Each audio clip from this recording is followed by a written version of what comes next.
Mother, man. Bonjour, motherfuckers. This is Allan Legere, and you are listening to Murder, Metal, Mayhem. Spreading faster than a case of the clap in a trailer court. Able to shatter eardrums within a 666-mile radius. A podcast more brutal than all the rest. It's Murder, Metal, Mayhem!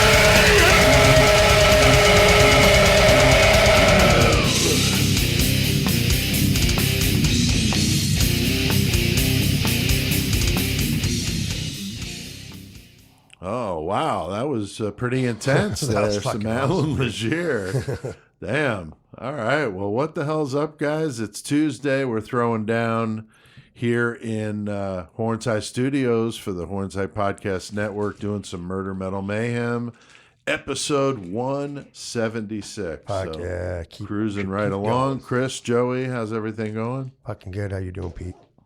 Decent. Doing all right. Doing all right. Hell yeah. Hell yeah. The weather is getting a little bit better here. Just, still wanting to kind of hang on to that. It's like, hey, you want to turn on your air conditioner tonight or your heater? We're gonna like legit within a couple hours. You really don't know, Fuck. Yeah, it's been a fucking pain in the ass, but that's, that's the Midwest, right? Yep. So what shirts we got on over there? Chris, what you wearing? I got my Murder Machine skull hoodie on. And under that, I got the Goremonger Vagina Spider t-shirt. Okay. Hell yeah. Fuck yeah. Some Goremonger. Very cool. We're going to take some pictures tonight. So. Hell yeah. Glad that you guys chose your attire appropriately. What about you, Joey? I got this brand new Crotch Ripper shirt. Nice. Yeah, that thing's dope. Yeah, Alex hooked me up with it from their fucking Trolls vs. Lizards album, which just came out. But, yeah. We'll get some pictures, and if you dig it, fucking hit up Alex some Crotch Ripper. Yeah, we're going to jam some Crotch Ripper tonight, man. So fucking A. And I got my Death symbolic shirt. Yeah. I've been going crazy on Death here lately, and been on a huge kick of them and listening to all of it. Love some of the live stuff, too, that they did. Just unbelievably talented band. Probably... In my opinion, if you're just talking like just straight up just chops, right? They've got to be among the rare few at the very tip top. Just amazing, and so sad that Chuck's gone because, man, what could he have done if he would have lived, so much more a normal, length of a lifetime? Right. I mean, he would have put out so many more albums. Would have been so wicked. But, so I've been digging on those guys lately, so that was my shirt of choice tonight. Now, last week, guys, we did our 4-year anniversary podcast with an episode on that wild-ass shit, Fuck Chris. Yeah, dude. Murder Mountain. Fucking weed, baby. The Emerald Triangle of Northern California, Joey, known for growing that dank bud, man. Yeah, and of course, coming with that, you're going to have fucking criminal activity and shady shit. Yeah. We got into that. Yeah, we sure did. And, these people are fiercely defending their shit, and there's people just getting dumb. And that's going to be anytime there's, a lot of drugs around and money. Right. People are going to get dumb. And but we talk about especially that in the up episode. In the mountains like that. Ain't nobody looking for you. Right. Like, yeah, this is like some pretty rural shit. Hell yeah. So it's a good one. And I did the metal feature on the band Schizophrenia. We had some Mayhem stories. We all did. That was kind of rare. We haven't done that in a while, so that was a lot of fun. And it was awesome that Punky made an appearance in the Killer Cage match. That was the shit, Joey. So thanks for making that happen. That was hilarious. That was great. That was great. I mean, that was literally 419 day that we were sitting there doing it. So yeah, right. Had to happen. Yeah, right. I was just thinking about, we were talking about the Punky thing, and this is just kind of a stream of consciousness type of thing. But I was just with the funny Legere voice at the beginning. Maybe we could make a Canadian character and have Shane be that would be his alter ego on the show. That'd be great. So maybe we'll have to think of something Poutine Pete or maybe not Poutine Pete, Poutine Paul. I don't know. I don't know. We'll call him John Bonjour. John Bonjour. So Shane, you're probably hearing this going, boy, this would have been nice for them to bring this up to me before they told the world about it. But hey, Bonjour Jovi. Bonjour Jovi's way funnier. So if you missed episode 175, go give that a listen just for the punky contribution in Killer Cage match is just good stuff. But the whole thing was good, though. Yeah, the whole thing killed it. And we were passing 800 to that today. So thanks, everybody that's given that a listen. And speaking of schizophrenia, we also posted a bonus episode with that full 35-minute interview. Fuck yeah. And posted the video of that on the YouTube channel. So if you missed either one of those, you should go check it out.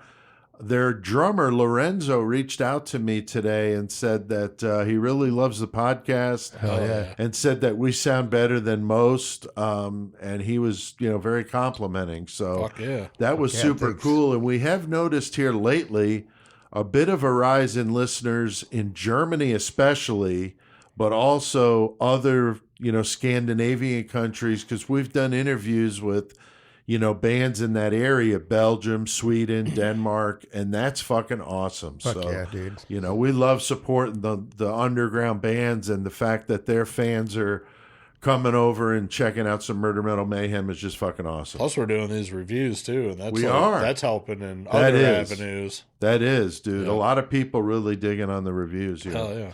Now, tonight we got a sick one, guys, going back to some sadistic, nasty serial killer shit here, Chris. I mean, He is a terrible person. I mean, nobody we really talk about is a good person. So no, not typically, but the Canadian serial killer and rapist Allan Legere, and he's known as the monster of the Miramichi. So a pretty fucked up individual, but he is an iconic name in true crime for those poutine-loving listeners out there, because you Canadians know all about him. But down here, I don't think he plays as well with the serial killer crowd. But he's brutal as hell, raping and murdering at least 5 victims in 1989 after he escaped from prison. Dude. So another one of those fucking crazy prison escape stories. That's going to be awesome. And we're going to have our buddy Shane Borczuch on to talk to us. This one has a horror movie twist, though. Yeah. Because he comes back for revenge. That's like a Yeah, horror. Oh, Like, yeah, for that's real, true. man. Yeah, Yeah. that is true. Yeah. That's right. There is a lot of that. I never thought of it that way, but that's true. And, Shane came on first, guys, when we did that Vince Lee episode. Fucking right, he did. Because yeah. that was that bus passenger gone psycho and cannibal that, killed up in the area where his parents lived. That's when he got a hold of Yeah, us. he's like, I got pictures for you guys, dude. Yeah, and so we had him on for that. We also had him on when we did Clifford Olson, the Fuck Beast yeah. of BC. That one was nasty. Child killer. He's awful. So Shane is back for more. He did a fantastic Legere voice For that intro. for hell that yeah. intro and the commercial we're going to bust out later. You Yeah, guys which have me and not Joey heard haven't it. heard yet, so I've heard it. Of course, Shane's heard it. It's fucking hilarious. But that'll be later after we, I think, as we go into Mayhem. So you'll hear it. You got to keep listening for it, though. That'll be great. But Legere will be in our murder segment. Now, Chris, you got the horns tonight. Yes, I and do. Who are you going to be doing? Imperial Triumphant. They are definitely a different band when I first heard them than anything I'd heard before, and I dig them. So from Yeah. New York and shit. So yeah, I listened to that track you told me about that Yeah. I'm using for the bumper music, and from what I heard, it's definitely fucking out there. So I don't really know what to think about it. I just was like, okay, I don't know. I wanted to go back to listen to Symbolic. I just on this death There you kick. You go. know what it's like Yeah. when you go on a kick, man. It's just like I'm zoned in, but this Divine Chaos, man, they are fucking phenomenal, and definitely been listening to them guys too. Hell yeah. Now, tonight we got a killer cage match. So we got our listeners providing some random numbers on the Facebook page, Chris, to figure out who's fighting and what they're fighting with. So, Rebecca who do we want to say Boomsock. thank you? Yeah, Rebecca Boomsock right there, dude. Always. We got Dana Klein. Hell yeah. How's it going? And Ray Teen Idol McFalls. Oh, damn. This motherfucker's got a new nickname every fucking week. So thank you, Teen Idol, Goddamn, dude. for contributing. So we've had a good one going down tonight in the cage. Joey, what's up tonight, dude? And I mean, if you like kids, if you're a sicko that likes kids in a bad way, you would be down with both of these guys. But we got fucking Milwaukee's killer Jeffrey Dahmer, Right. and he's going to be going up against child killer fucking Jesse Pomeroy. Yeah, that is a very fucked up match in a really fucked up way, with it being a teenage boy or It's a little. weird. Yeah, it it's- is. So So if you get offended easily, maybe don't check out that. yeah, case. probably not a good idea. Because to I'm do that. anticipating it's going to get brutal. It We'll is. see. It is. And of course, the objects they fight with, always makes variable, things yeah. interesting. But it is going to be scary for poor old Jesse Pomeroy. He's going to have two objects and a variable to keep his ass from being a fucking sex zombie in fucking Chicago, or I'm sorry, in the Milwaukee. So we'll do that in the Mayhem It's going to segment. be a fucking drill and some acid. That would be fucked up. It'd if be that was like all the handicapped to Oh, Dahmer. God, and shit. yeah. I never thought about that. That's hilarious. So we're going to do that. It should be really funny in the Mayhem segment. That's going to be great. Now, guys, we got a new sponsor this month. That's Fuck fucking yeah. cool. Hell yeah, it is. Joey, some friends of amazing. yours doing some death grind over there in Tampa, Florida. Who's that? Blasphemation.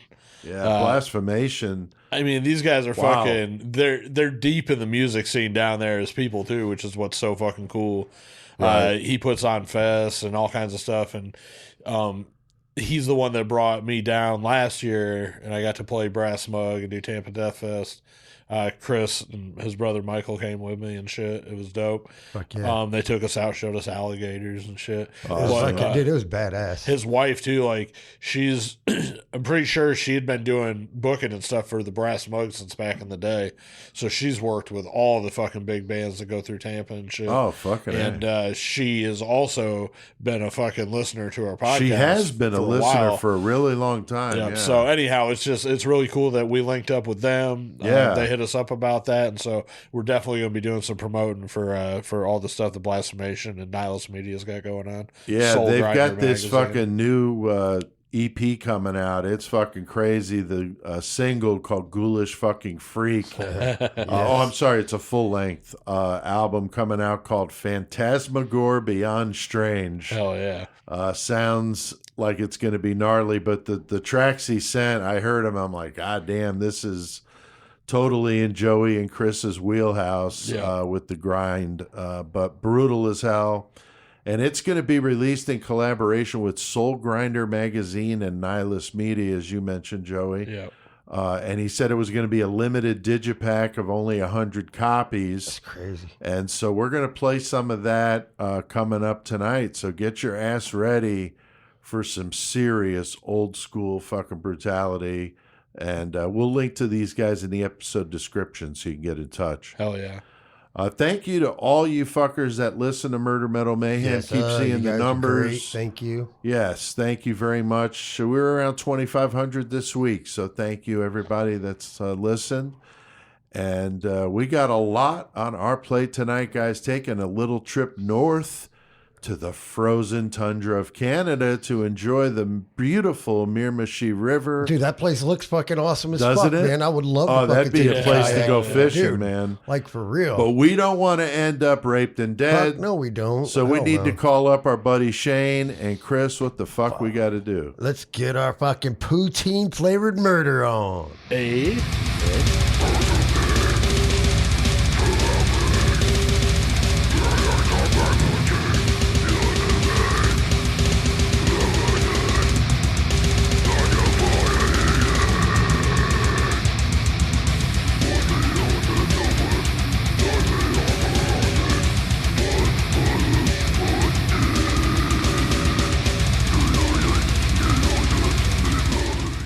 God fucking damn. Oh, yeah. Wow, Okay. Joey, who was that? Crotch ripper. Always killing it. Crotch Ripper, just fucking nasty, from Rock Island, Illinois.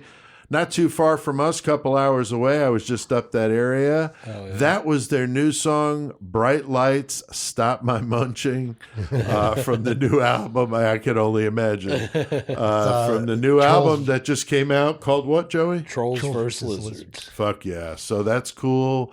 Definitely want to support Alex, and that is just downright nasty. Yeah, and if anybody's fucking interested in that album, it's streaming right now, or hit them up and fucking grab a copy. Get that physical, yeah. I got my next fucking metal segment's Lividity, but after that's going to be Crotch Ripper. Nice. And I did an interview with Alex too, so people can hear the story behind the new album too. Yeah, very cool.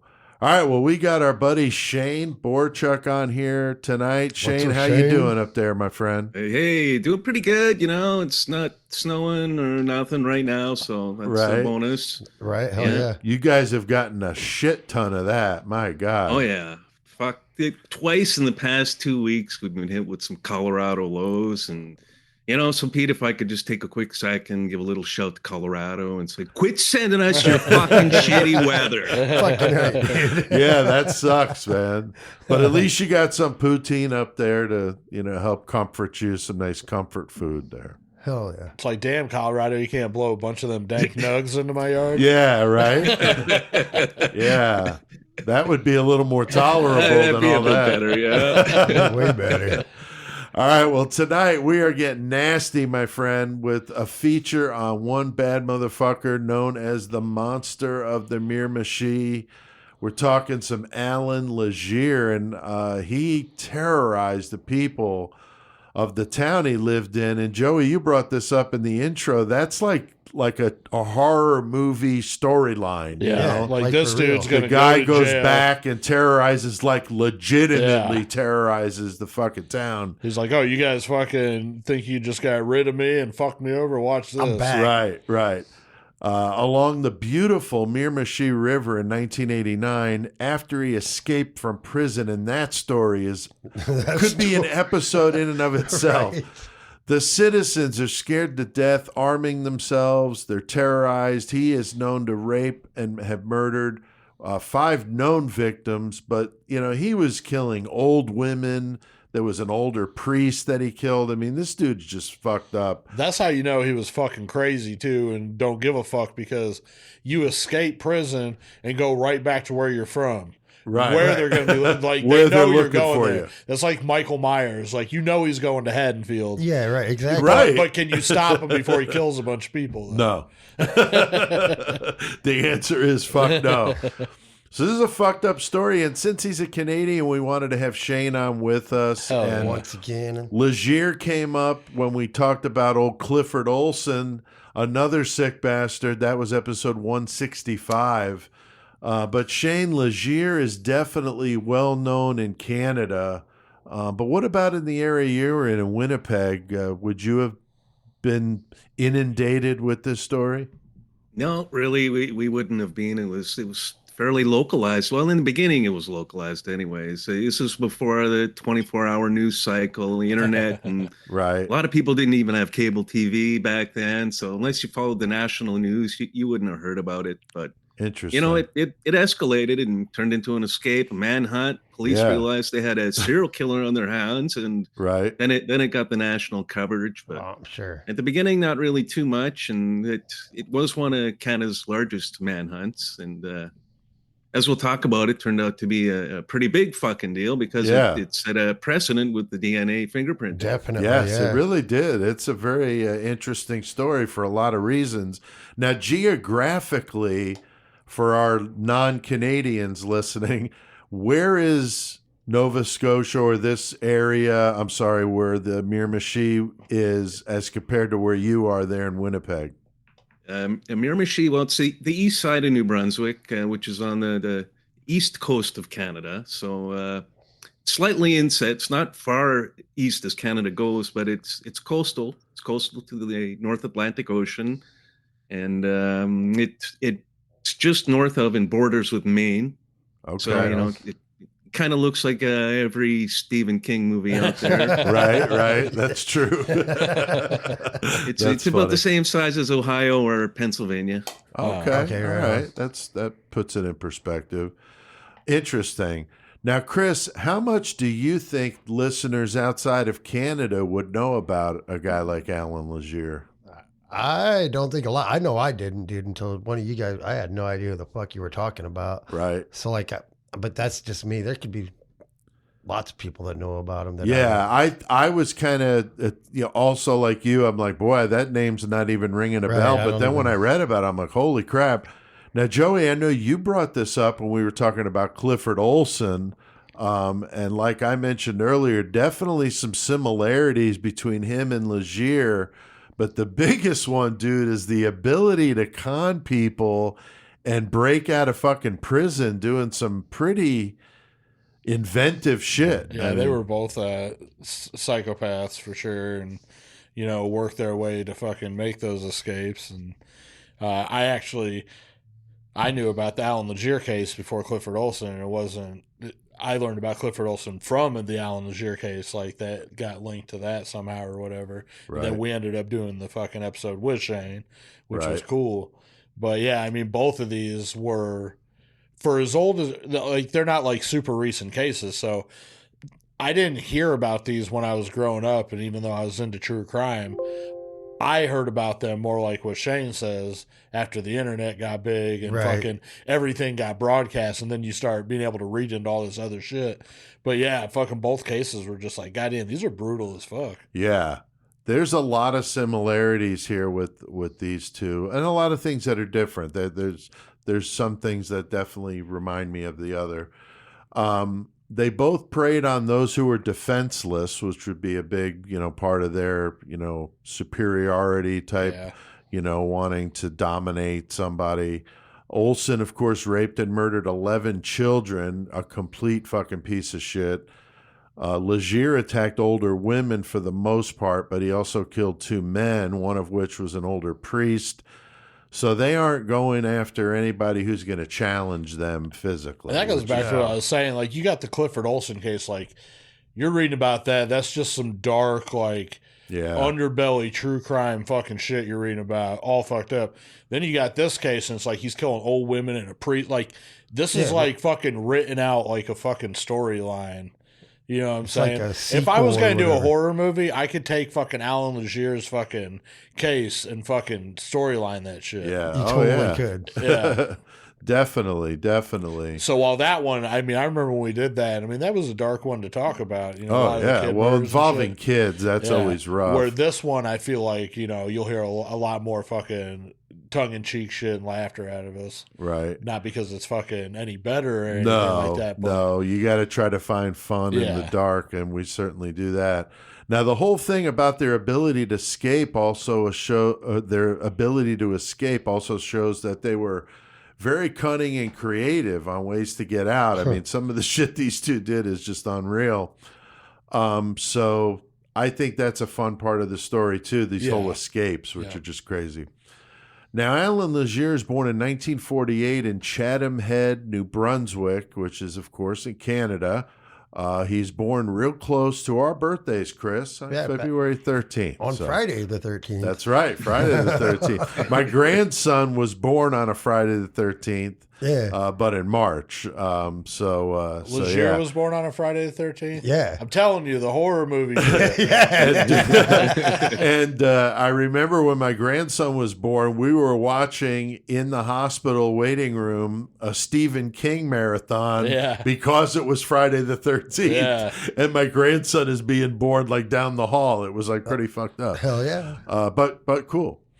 Anyway, so this Chatham Head is a neighborhood in the town of Miramichi, but when Legere was there, Miramichi was not a town, but the Miramichi River runs through this area, and that's why it earned the nickname, he earned the nickname Monster of the Miramichi. I'm glad I watched something Canadian for the pronunciation of that, because I would have been like Miramichi or something like that. You would have been all American with it. Would have been Miramichi. That's just such a. You ever kayak or anything down that fucking river? Because that looks awesome as fuck, for real. Yeah, you ever do anything on the Miramichi, Shane? Fish? Me? Yeah, fish or anything? No, not on the Miramichi, I'm afraid. No. I know. It just looked beautiful. I mean, Yeah, it it looked looks like awesome a real. out there. I know you like Oh, to yeah. do outdoor stuff, so I didn't know. It's like cabin country. Yeah, very, very rural, but very beautiful. Known for great fishing, very friendly people. Despite all of that, Allan Legere had a rough childhood. Another one of these, Chris, with the mom raising 4 kids in a poor area of town, and she's renting rooms out to people to help pay the bills. And one of these tenants winds up becoming Alan's father.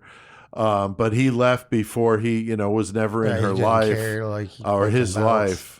And she was bringing lots of men over to the house, said they had sex very loudly where the other kids Hear could mom hear. banging all these dudes. Yeah, fucking- so That's pretty fucked up. Who really cares if his dad left then? Because he had plenty of other dads there. right, he had all The whole- kinds of dads. Yeah, he had more dads than the rest of the kids. He grew up hating his mother because of her behavior. And Chris, I mean, here we go again with the whole mom, with the whore thing. Yeah. And adolescent boys, I watched something just on this the other day. Adolescent boys need to see their moms as asexual, or it fucks with them psychosexually in their development.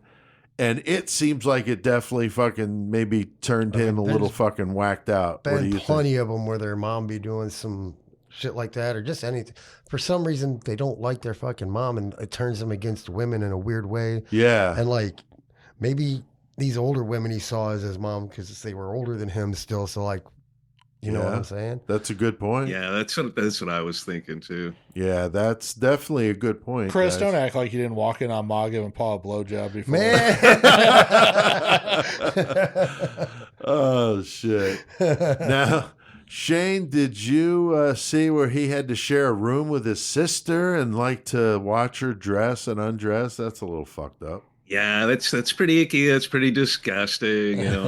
right? I don't want to judge or nothing. For the life of me, I cannot figure out why this is actually a category on Pornhub. But I got you, dude. Right? Yeah. Yeah, this is definitely some creepy ass shit, and he's just definitely, he's just a creepy little motherfucker. yeah, this is where I think he started with this peeping Tom behavior. He was peeping on his sister, and right. he probably started at this time to get a rush out of it, perfecting his creeping around, being discreet and quiet, and starting to get a rush out of it at a young age. Hell yeah! As you were saying that, I was thinking of the Mentors song "Peepin' Tom." Yeah, fuck yeah. Good stuff. All right. Like with many of these killers we feature on the podcast, Legere started out with his crimes small, trouble in school, fighting, stealing, shit like that. His older brother died from being struck by a car, and his mother told him she wished that it was him that died. That's Wrong nice. son died. That's nice, Mom. Holy shit. The town didn't like him either, Chris. It was almost, I thought, kind of like your buddy. What the fuck was his name? The guy we did The that bully? everybody in the town hated him. Oh, fucking McAvoy. Yeah, Ken Ken McAvoy. The whole town fucking hated him, but he was that such dude. an asshole. But this guy, I mean, I don't know. The fucking town didn't like him. He was kind of weak. Yeah, so he's known to the police. The town he lives in has got some rough areas, lots of crime. He's pretty small and skinny. Got picked on a lot until he decided to start lifting weights and bulking up. And he went to a gym daily and liked to kind of show off his physique there. But Joey would have, that really kind of gave him like a sense of being, I think, That's a fucking Canadian gun show right there. Right? Fucking, that one fucking picture with don't have the shirt on Yeah. and shit. Looks like that meme or whatever, like how Russian people look. A dude shirtless. I don't know. I can't explain it, but it's like, what the fuck? Yeah, there's some really good like 80s type shots of him with the crop top muscle shirts and the short shorts. And buddy. Yeah, it's pretty bad. I think that's all fucking part of like, you know, him getting that new fucking identity kind of helped him along whenever he was fucking escalating his crimes too, because he's breaking into people's houses and like he just did it just because he liked to be in their fucking house.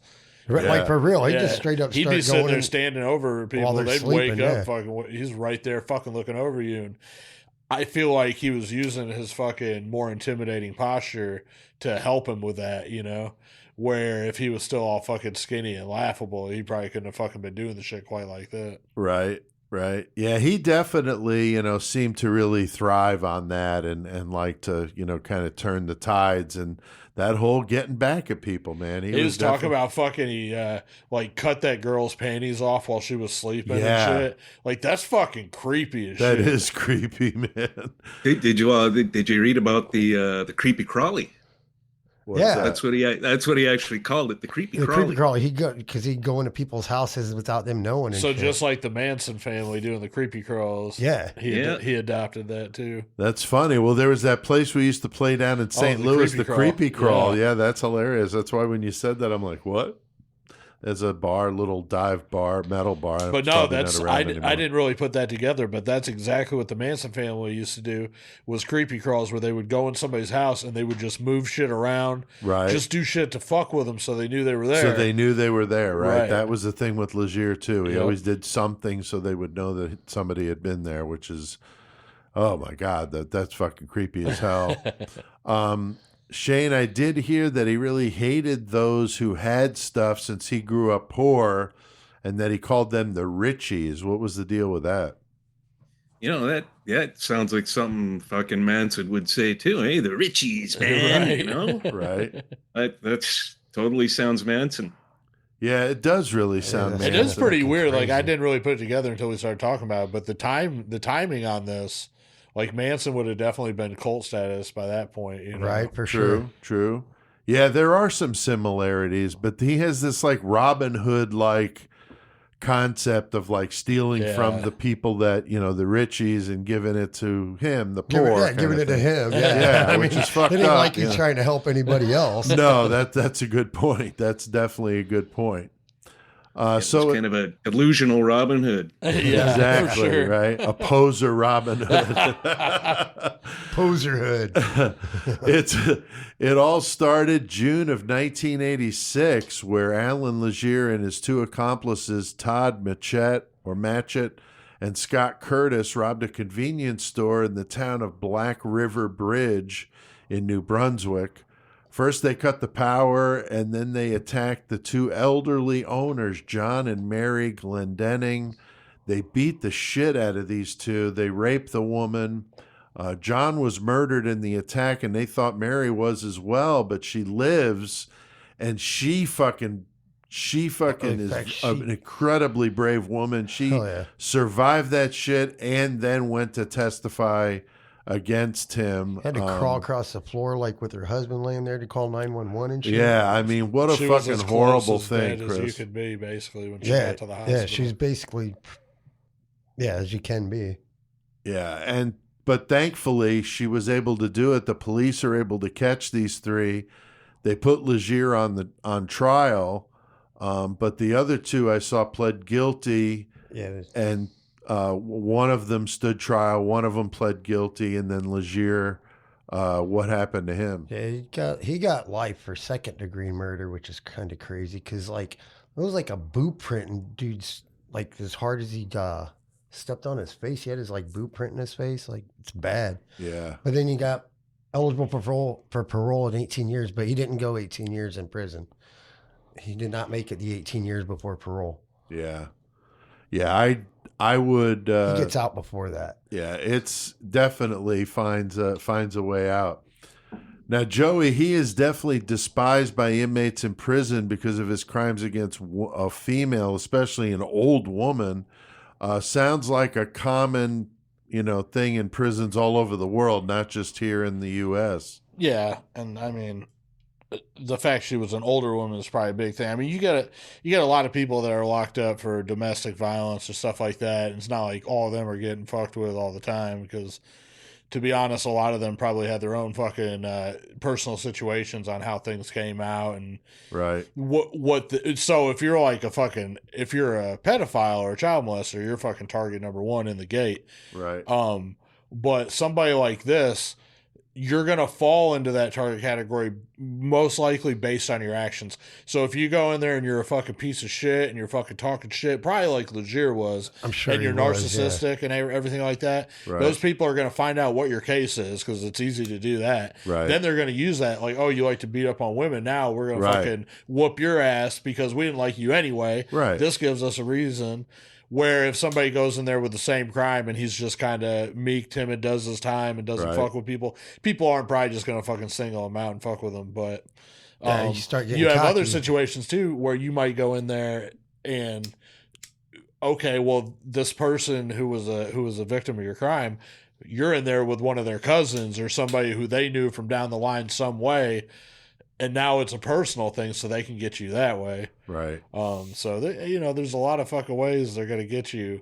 And Legere, I think, was made worse probably because of his attitude, probably and personality. Yeah, I think you're right, dude. I think you're definitely right. But it's okay because he's not gonna stay too long.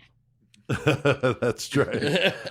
So now in the spring of '89, Legere pulls some clever shit while in the Atlantic Institute at Rennes Quarryville. I'm not sure if I'm saying that right.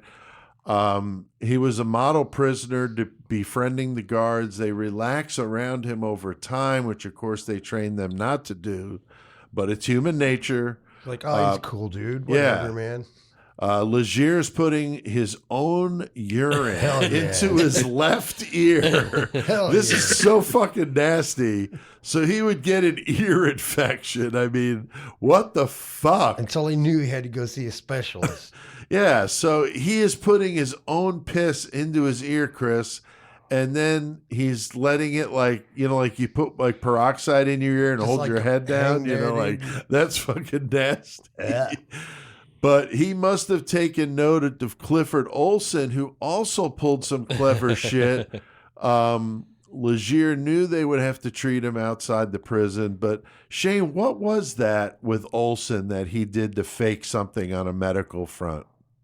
Well, Olson, they both did the long cons, and Olson he was faking kidney disease. Okay, yeah, that took a little bit more brain power, all that researching and acting, and didn't he get like blood in his urine or something? That's what he did, but he wasn't actually injured in any way. Legere, he kind of manned up a bit more. He legitimately pissed in his own ear. Legitimately self-inflicted himself. He had legitimate ear infection. God damn. Oh, that's Olson was 100% faking it. Right, that's true. That's true. Now, Chris, I wonder, can we pee in your brother Michael's ear and try this? I bet you he would love it, dude. I bet he would. I don't know. I bet he would love it. You have to see. I know Michael's a listener, so Michael, if you're listening, let us know if we could do that and just experiment. See can if we that do it works. on YouTube for our channel? I bet we got some Facebook views Live. then, yeah. Oh God, how quick would we all get kicked off of Facebook if we did that? Oh my God! Better go to Pornhub. So he escapes from the Dr. Georges Dumont Hospital in Moncton by forcing a woman to let him drive away in her car. He used the TV antenna and shoved it up his ass to use as a weapon. I mean, this is just so out there. He's pissing in his own ear. And he's shoving fucking antennas up his ass. Oh, What the fuck? He was serious. He nicked that antenna and he rode in a vehicle for 2 hours with that up his ass to go to the doctor. Oh, God. You would hope it's not a bumpy road. Right. Oh, man, that's just fucking awful. But, man, talking about going the extra mile, though, I mean, you gotta give it up for Legere for getting creative and brutal at the same time. So he's got this TV antenna. The guards are not armed. He manages to, intimidate them enough with a TV antenna that they let him run away. And he turns around and runs. All they've got's fucking pepper spray. Yeah. That's all they have on him. So they're spraying him, but to the back of his head as he's running away. Right. So it's doing nothing. Right. But yeah, just that TV And he's antenna. got the poopy filled fucking the shit stick. I mean, that might be a new commercial. Yeah, I wonder if both of them got pink eye after that. We can do fucking Allan's anal antennas. There you go. That's our new commercial. That'd be a good one. Now, the funny thing about Moncton, and I know that Shane's going to know this reference in the Trailer Park Boys, because they reference it, that's like their rival hockey team.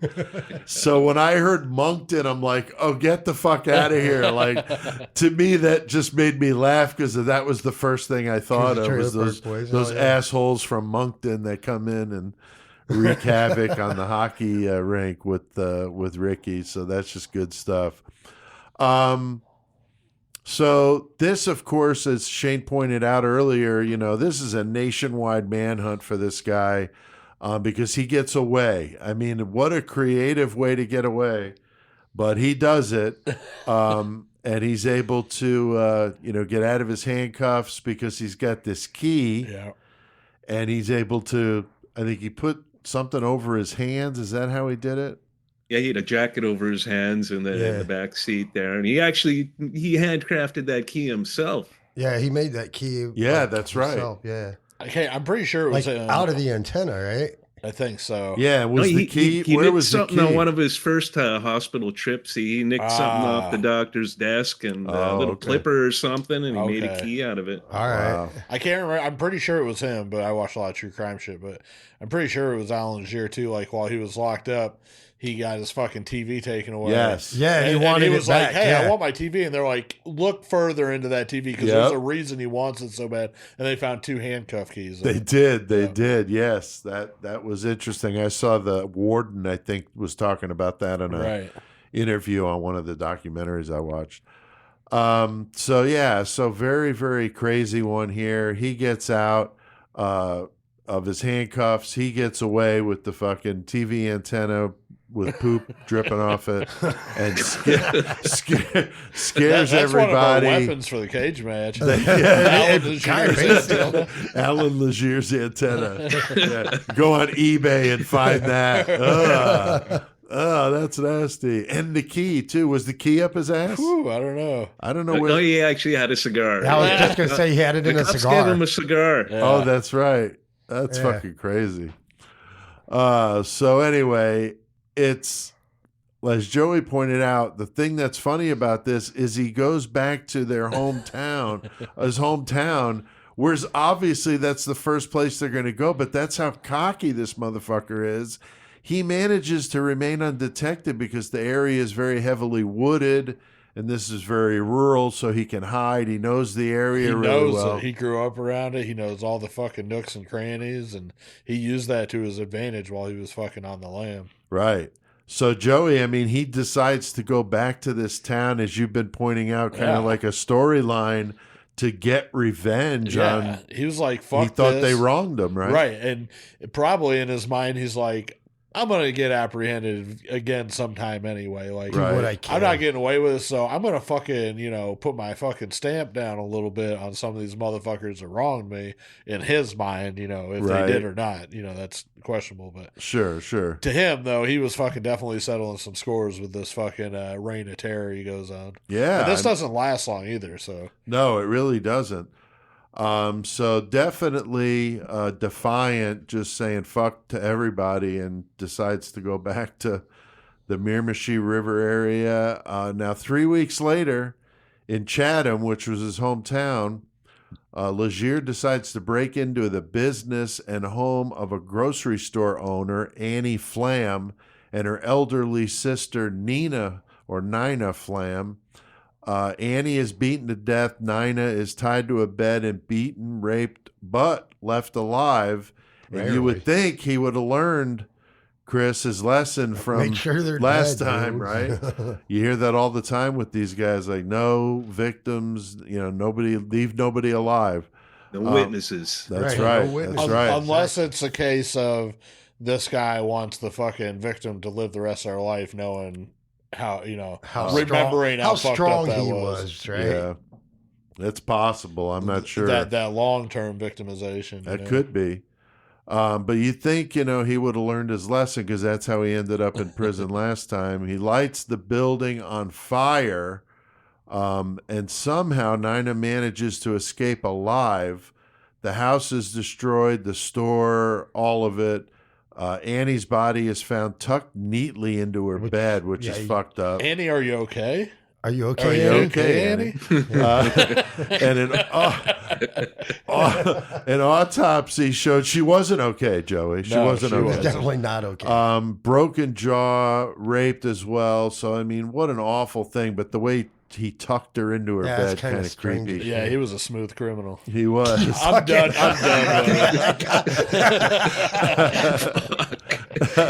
The police knew this looked similar to the incident they had seen 3 years ago, 1986. Nina said the intruder was masked and had a chain around his waist. The one thing he couldn't get off from the fucking ankle bracelets. Right. And the fucking handcuffs. So the cops knew, who it probably was, that it was going to be Legere. Don't you think he'd be smart enough to maybe go break into somewhere and get a pair of like bolt cutters? cutters and You cut would that think. shit off, dude? That's just fucked up. Yeah, get a long shirt at least. Right. Exactly. Yeah, was he like Mr. T in it? Like, hey, fool, look at my chest. Look at my belly ring. I don't fucking know.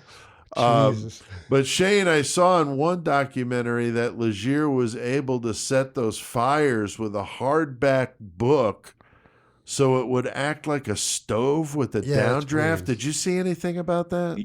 Yeah, it was pretty crazy. It's his own little rocket stove, A little ingenious idea. I would totally believe it. Yeah. It wasn't stupid, I thought that was interesting, though. I'd never heard of that before. It would burn, and by the time they would get to the fire and figure when it started, he was already back where he was at. Right. So the cops were like, wait, well, the fire's here, but he was over there. Exactly. But yeah, he was pretty crafty. He was living out in the woods there. He made teepees, and so he knew all about that kind of stuff. And he wasn't Survivor Man or nothing, but it was pretty good life skills. Knew what he had to do. Yeah. Yeah, he wasn't so psychopathic, you'd want him on your team with the zombie apocalypse. There you go. Nice. Now, Shane, I saw in one documentary that Legere, was doing that with the books. I just thought that was crazy because I'd never heard that before. So that was interesting. It almost seemed like unbelievable to me, but then when they had the guy on there talking about it, I'm like, okay, well, I guess I never would have thought of that. Chris, Legere is definitely not giving any fucks the way he's committing these crimes. Not at all, dude. Not giving a shit, leaving survivors. He's just paying back the town that treated him like shit in his mind. In his mind, that's what he's doing, but the reason he's not giving a shit is because it is older ladies and he knows he can overpower them. Right. So he's like, I don't give a fuck. I'll do what I want. But he is leaving survivors. So he's not too fucking smart about it. Yeah, he does some things really smart and then some things really fucking stupid. Like the simplest things to do when you're out serial killing is that you shouldn't do. That's what he's doing. Right, exactly. He didn't read the book, Chris. Yeah, he didn't put the fucking homework Didn't read in. Cliff Notes to serial killing. While he's on the run, Legere comes up.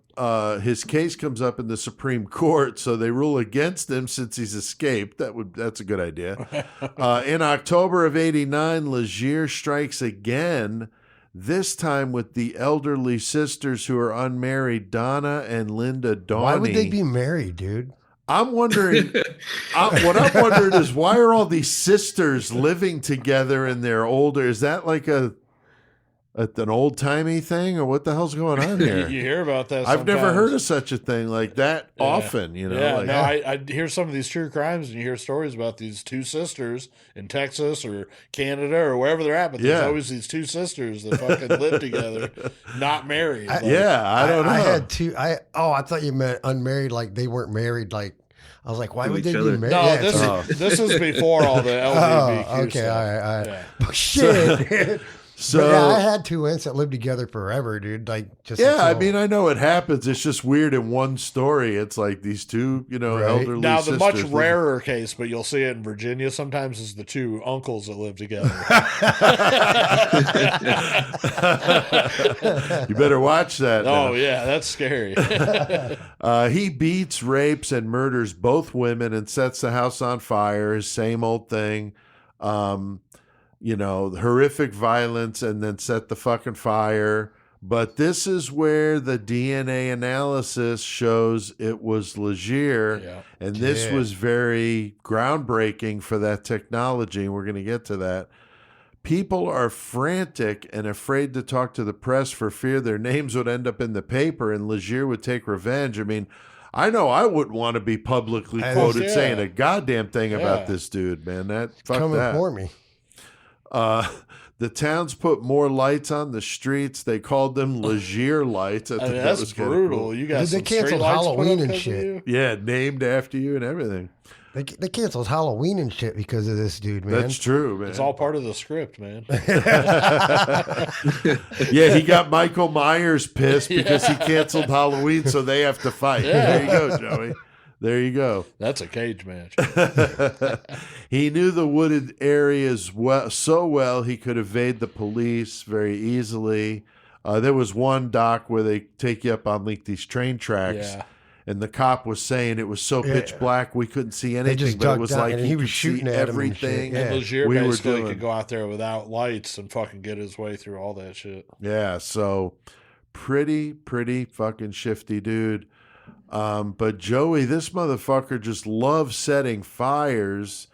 And he also had a thing with fucking the senior citizen sisters, man. I don't know what the fuck his fascination was with I mean, that. if you're fucking banging old hag sisters, it's a lot fucking better off than fucking children. It's He way was like, better. hey, at least I'm not Clifford Olsen. Yeah.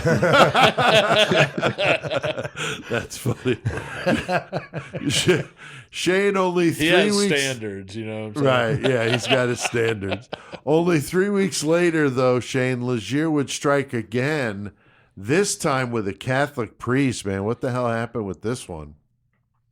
Yeah, it was pretty brutal. I mean, he was an ultra violent brutalizer, basically. It was, I Yeah. think this was his worst real. beating yet. Yeah, this was his worst one yet, I think. You don't really hear about a religious angle to it for motivations, but I mean, holy fuck, he just pulverized this priest with his hands and his feet and figured to cause as much damage as he did. He must have been jumping up and down on this priest repeatedly. His face was so mushed that the connective tissue that keeps the meat attached to the bone was destroyed.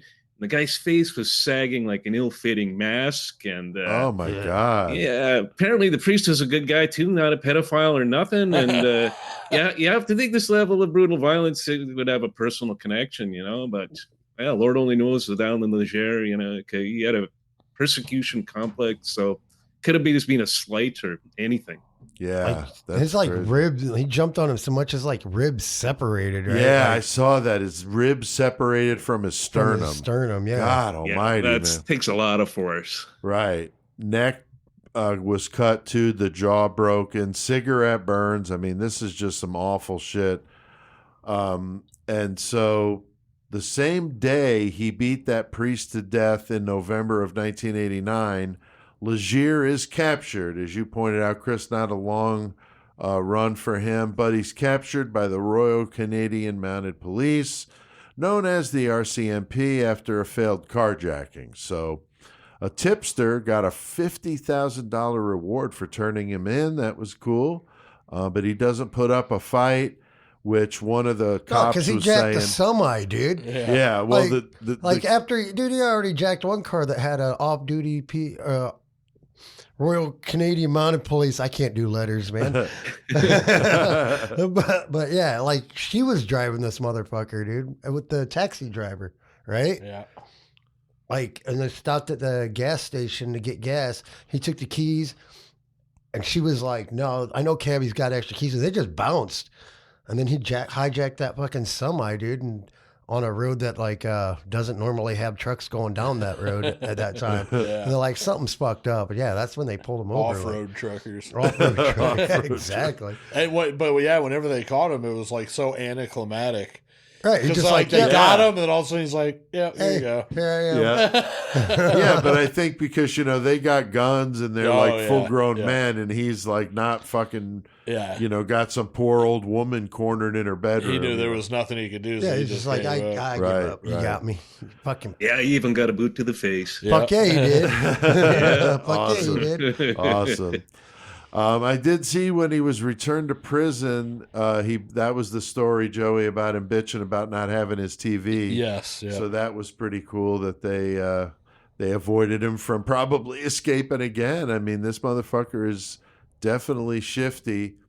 A year later, November 1990, he's formally charged for the 4 murders that he committed while on the run from the police. So he got 9 years for the escape, but he's not going anywhere. I saw there was a book, Terror, Murder and Panic in New Brunswick, that was banned in 1991 and not allowed to be published because it made Legere look guilty and would prejudice the jury pool, which I thought was kind of crazy. Chris, I wondered if that would have gotten stopped here in the U.S., because I've never heard... I mean, I know why, because these books are very sensational. One-sided, yeah. But what about all the news stories? Like, I don't know why the book would be any different than all the media fucking coverage of it. Yeah, I don't get that at all, dude. Unless the book didn't fucking put it in terms of allegations and was so one-sided that that's it said, I don't know. I tried to find it. I couldn't find it. They all have to say alleged, right? And people are always like, "Oh, that's bullshit." I've seen the video, fucking, but it's like, no, for the cover their ass, they got to say that shit. Right, that's true. Yeah, I tried to find the book, I couldn't find it. No. So August of '91, the Legere trial starts at the Burton County or the Burton Courthouse in Oromocto. Is that right, Shane? I got no clue. That's a pretty crazy word there. Oromocto. Hey. Yeah, there was the most insane town name when I watched that Nova Scotia documentary, Shane.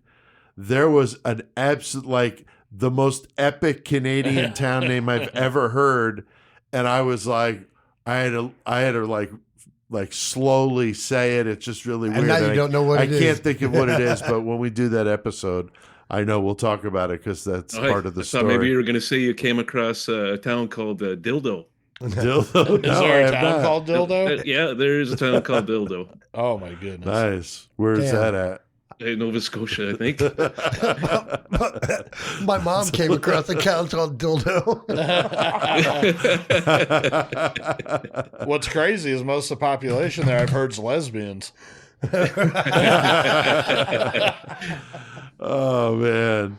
Now, this is the first case using DNA in Canada to convict someone and to not exonerate them. So this is like the first case in North America, right? That I don't know. I know it was first in Canada, but I'm not sure if it was here too. Yeah, pretty sure it was North America. Yeah, I think it was all of North America. Yeah.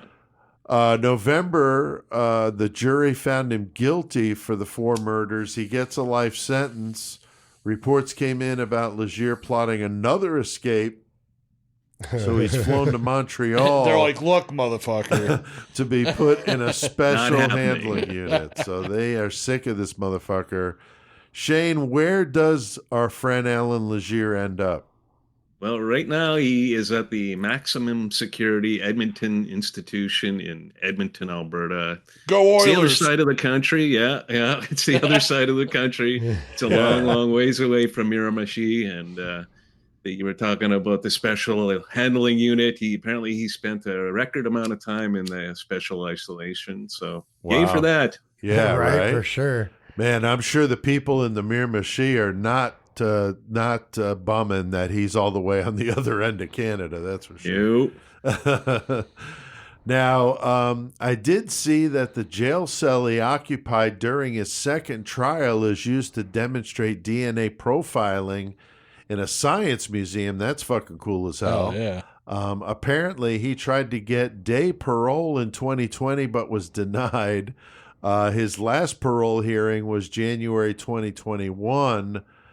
He was also denied there. I don't see this guy going anywhere soon, but I tell you what, Chris, if he does get out, I guarantee you where he's going to end up.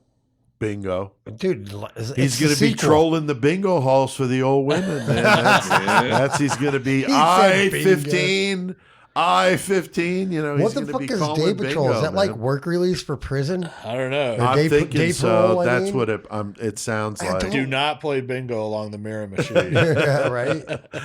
Anything to add to this one, guys? Definitely an interesting story, that's for sure. No, it's fucked up. Not for me. No, It is a very crazy story. The one thing I found funny is about the DNA analysis is that the police thought they were going to get a picture printout of Allan Legere, and all they got was a bunch of lines and bars. And... Right, yeah, I remember hearing about that. That's funny.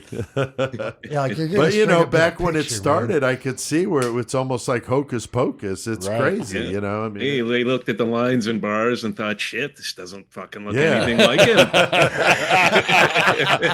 He's not a stick man. Hey, he's a little heavier than that, you know.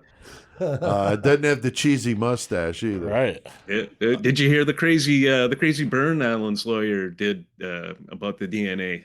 No.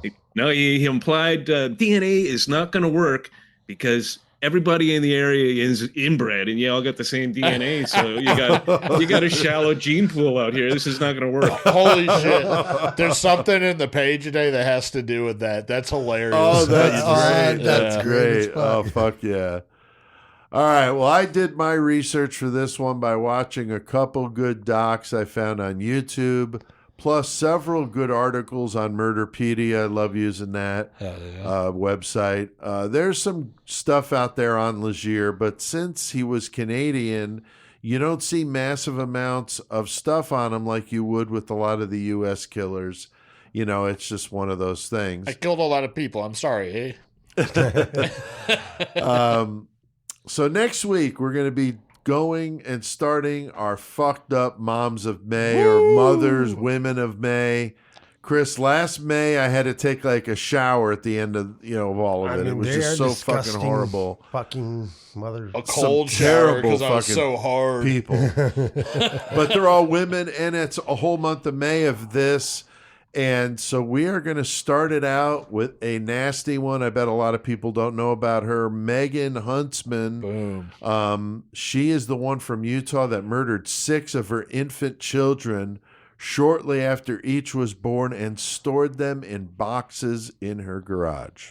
Fucking nuts, dude. And then moved away and then didn't think that anybody was going to mind that there's dead infant corpses in a box. I mean, what the fuck?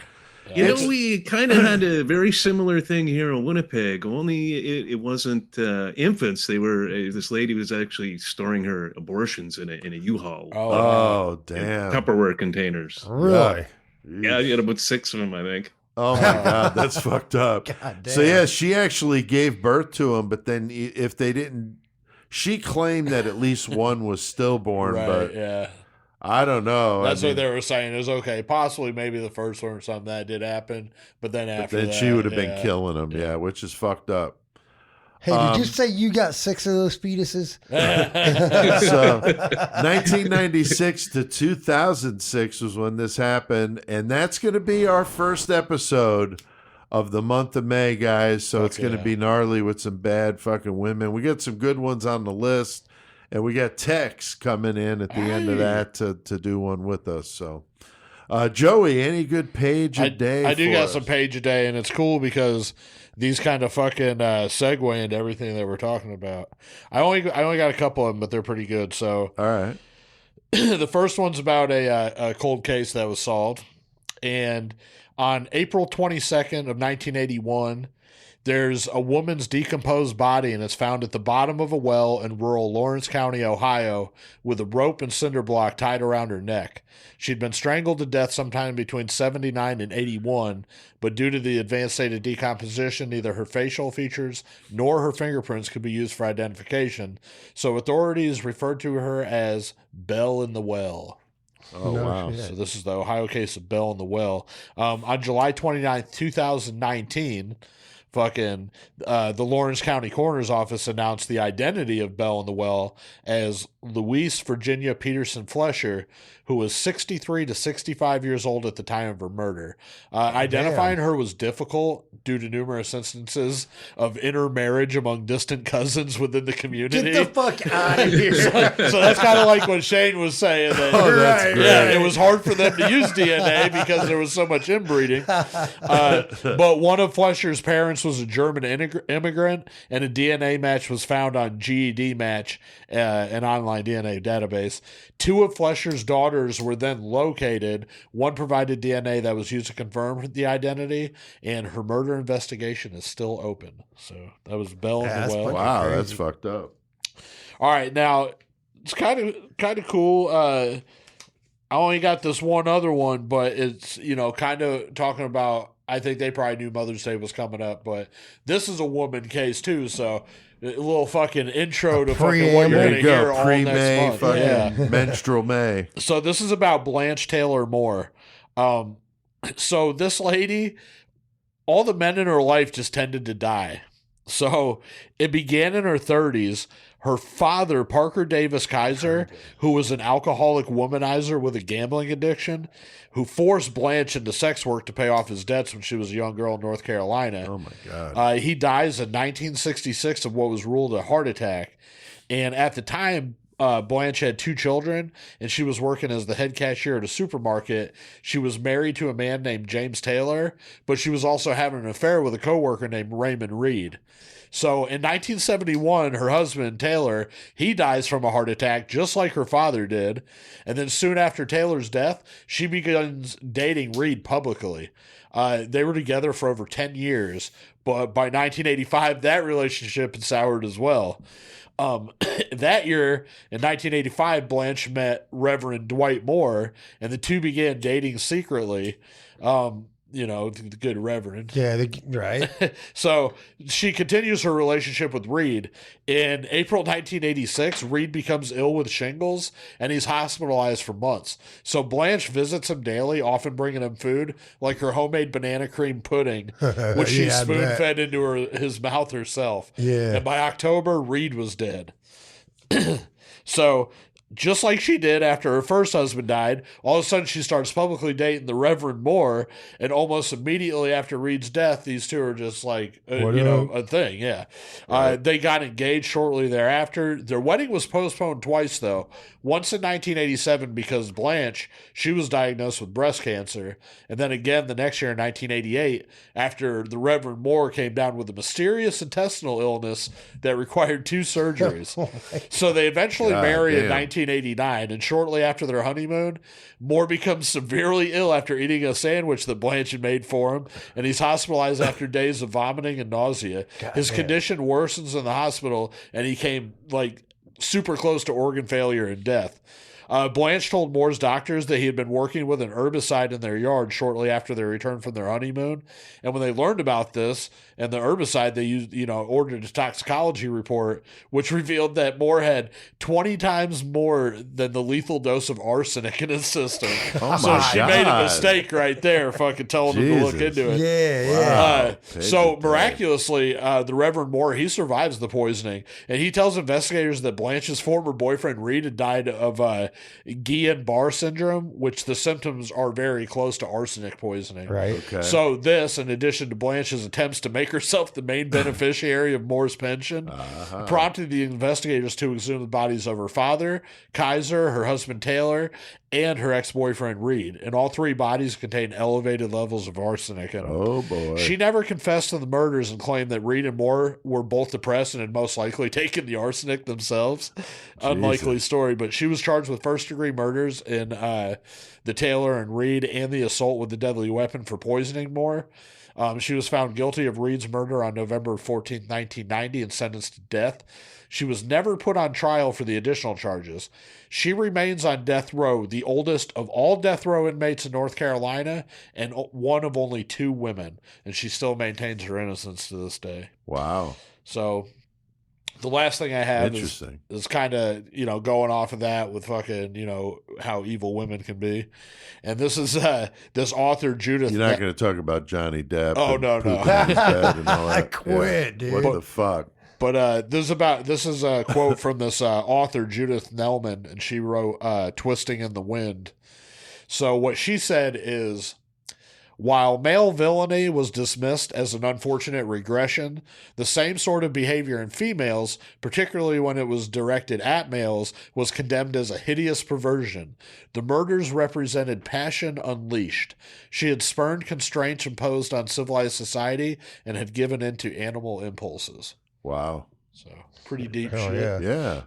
But yeah, that was Page a Day. Page a Day. Just, man, we've gotten so many good stories from them. That's just fucking wealth of fucking interesting information. Hell yeah.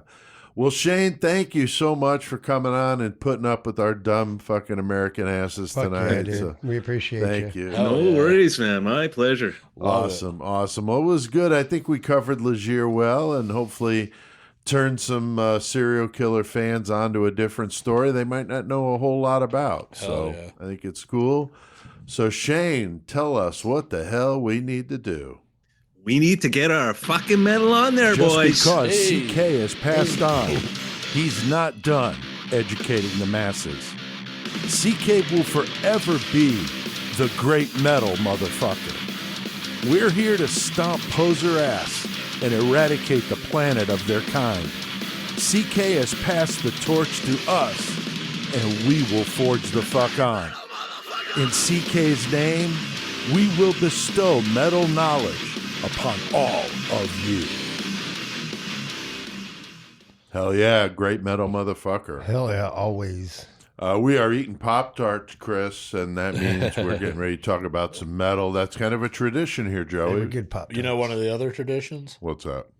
Passing them horns. That's right. Haha. That's right. Boom. I'm passing the horns to Chris because Chris's turn tonight, and that means, Chris, you had to pick Yes, I the did. topic, the band, and you went with what? I went with Imperial Triumphant. Now, I'm not going to lie. This is going to go fairly quick because there's not a whole lot to find that I could find on the internet so much. I mean, there was some stuff on motherfucking Wikipedia, and there was stuff on the Encyclopedia Metalum. Yeah. But like, I tried to go to their website and it told me it wasn't available like multiple times. I was like, wow, that's kind of shitty, dude. Like, I was hoping. So like, I guess Are they still an active band? yeah, they're then? still active. Okay. Yeah, they're 100% still active. Yeah. But yeah, so it's just kind of basic info about albums that they release and when they get released, and a little bit about their style, and a couple like quotes I want to read, and like a couple of my favorite songs and shit. But like, they were formed in 2005 by Zachariah Isla Ezrin in New York City. Just one dude started playing music basically, and he just ended up getting other people going with him, whatever. And he put out an EP called, okay, this isn't even the hardest one I'm going to have to say, but Obscience. Obscience, I think. They brought that out in 2010. And their fucking first like studio album was 2012. And oh my God, dude, I can't even, it's like okay, I'm gonna spell this shit. It's fucking ABOMINAMENTVM. Oh my God. I'm like, I don't even know how to pronounce that. The music on it's great. I fucking like. It's not the first of their shit that I've listened to, but I went and listened to the older shit and it was badass because they had like two different kind of music styles. Like when they started out, they were like a fucking what they call a neoclassic black metal. It's definitely out there, man. I mean, I was like really like, whoa. Yeah, like so like the neoclassic basically is like black metal with like classical music influences. Not so much like fucking say Cradle of Filth or anything.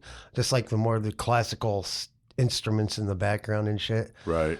But and then like as they got different, like they went through they put out an EP called Goliath in 2013, and then a second studio album, Abyssal Gods, came out in 2015, and that's when they started getting more into like the technical with the jazz influence, because and all their shit started going from like anti-Christianity and shit like that to like the corruption of the city and the city life in New York, basically, is what they based it on. Okay. So like when Abyssal Gods came out, like fucking there was one quote that Austin Weber from No Clean Singing, a quote of his about this album is like No clean singing. Yeah. Oh yeah. But yeah, his quote is Abyssal Gods is overall a thoroughly vicious and blasphemy packed with more memorable moments than many bands accumulate in a lifetime of albums. So like you're just like going off on this album, and it's really fucking good, dude.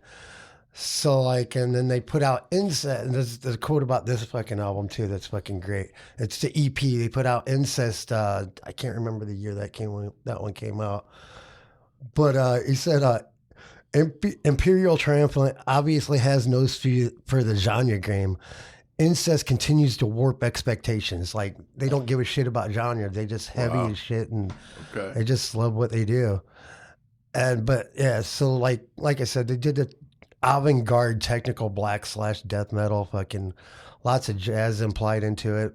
Like the tempos in it are just like fucking crazy all over the fucking place. I don't know. I just love it. And like, they've had different lineup members since 2005.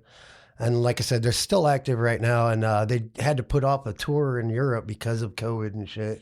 They were supposed to headline one of the shows at least, but like I said, they just put out their newest album, Alphaville, in 2020, and they did some collaborations on that one with Thomas Hakes from Meshuggah, Colin Marston from Dysrhythmia and Gorguts, and Trey Sprouse from Mr. Bungle and shit. And that album came out fucking bad as shit, dude.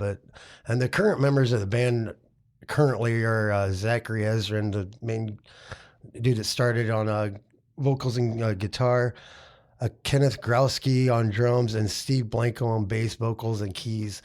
And I don't know, they're just a badass band that I like, and I think you should check them out if you've never heard them. And if you don't like it, I get it. It's definitely different. It's way different, dude. That's cool, though. I think it's great that we mix it up a little bit.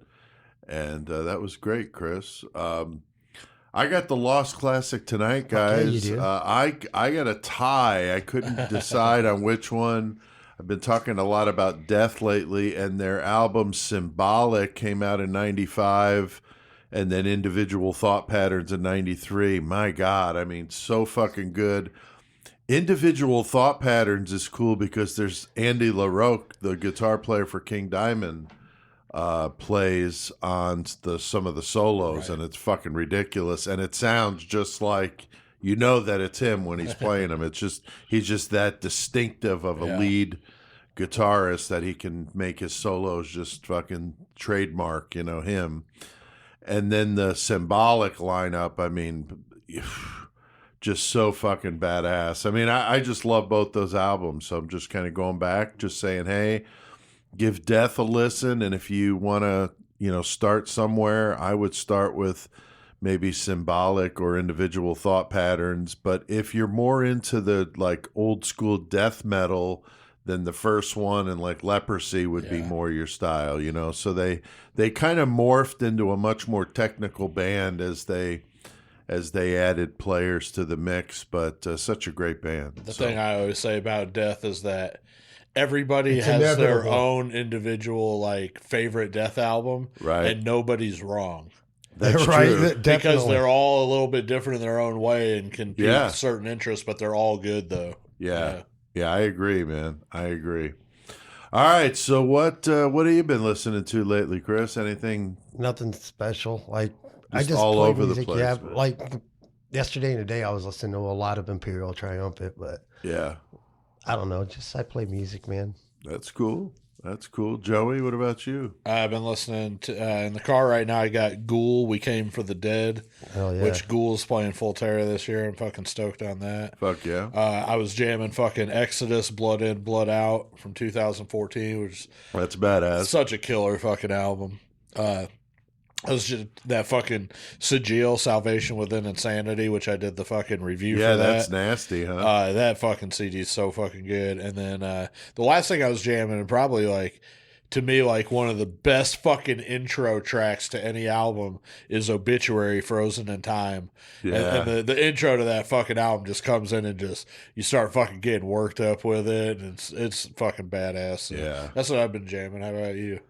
I've been listening, as I mentioned, to Death, but I stumbled upon a band. I was reading an article about top 5 UK thrash albums in the last 10 years or something very oddly specific. So I clicked on it because I love thrash, and I was looking at some of the bands, and there was a couple I had never heard of, and there was this one, Divine Chaos, and I listened to them and was completely fucking blown away. They've got 3 albums I saw on streaming.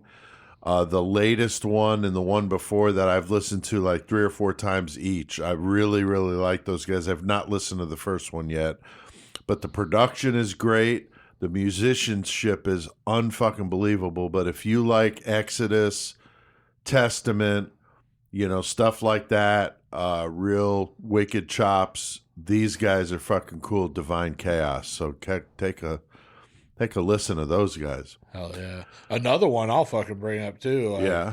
My buddies down in Texas, Reviled. I saw that. Yeah, they've been working on a new album, so it's not like they got anything out yet because they're fucking tracking it now. Right. But they just released the artwork for it, and Tony Cosgrove did it, he does like all syphilic shit, but it's fucking called She Died a Virgin.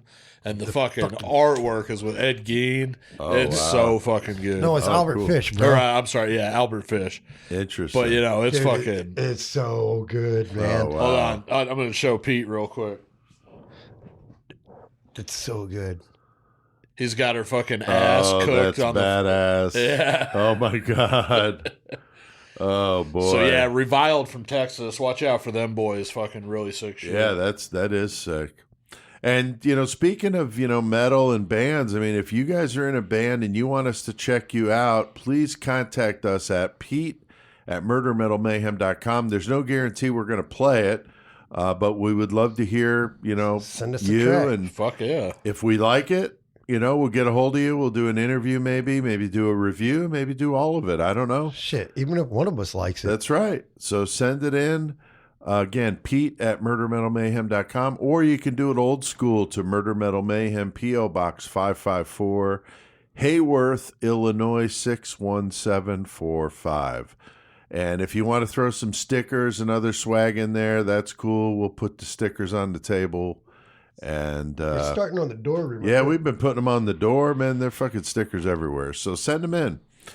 All right, Joey, you got the horns next, Yeah. and you've already kind of gave up who you're doing, but why don't you tell us one more time who you're going to be featuring in the metal segment next I'm week? going to be doing fucking from right here in Central Illinois, Lividity, Ooh, which if you're not into brutal metal, fucking check them out. But Lividity's fucking huge They're to fucking- the shit that we're into, and I also got to not sit about down. Satan. Yeah, I got to sit down with the one, not Dave Kibler's the man behind Lividity, but Right. Vaughn Young. I sat down with him and fucking we did singer, an interview. guitar player. Yep. So we'll have fucking when I'll do the horns and do the segment on Lividity, and then we'll also have the fucking episode with the full interview. So Hell yeah, a lot of shit coming for you guys. Yeah, very, very cool. Yeah, that'll be badass. And we've talked about our 666 Club, a way these guys can support what we're doing.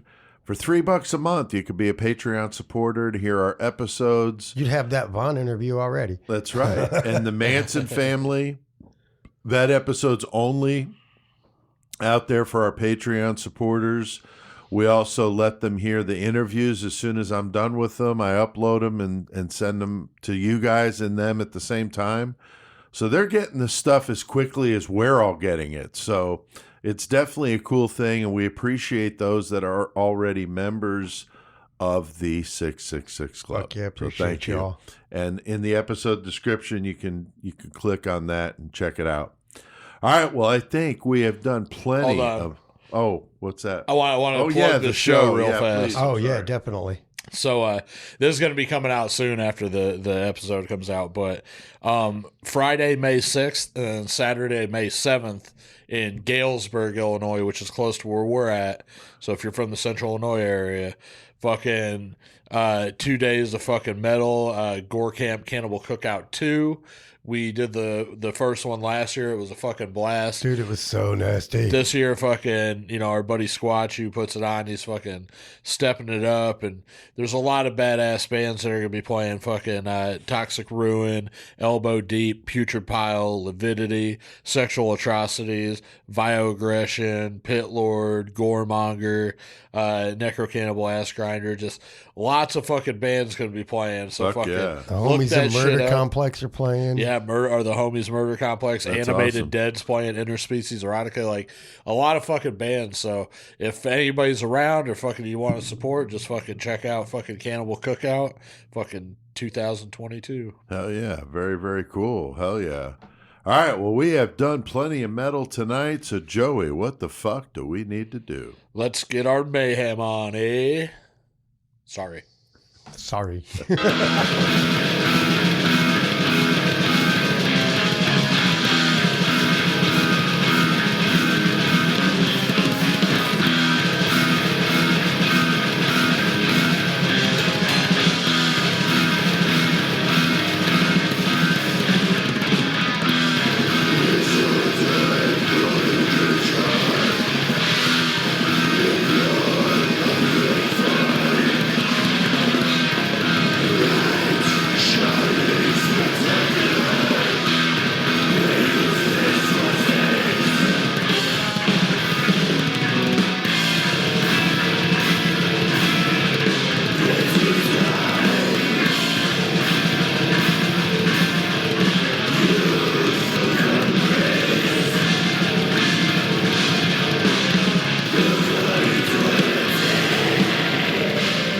Hey friends, come see the beautiful Canadian countryside with Legere Canadian Tours. Inspired by our founder, Allan Legere, the monster of the Miramichi, you can experience Canada like few others can honestly say. I love the Legere tour. My bachelor party had one hell of a time raping this old bitch before we set fire to her fucking home. The stab even took our Selby next to her burning corpse and let me take her Depends home for a souvenir. With Legere Canadian Tours, you get to see the real Canada. Not just maple syrup and poutine. You'll get plenty of old lady poontang instead.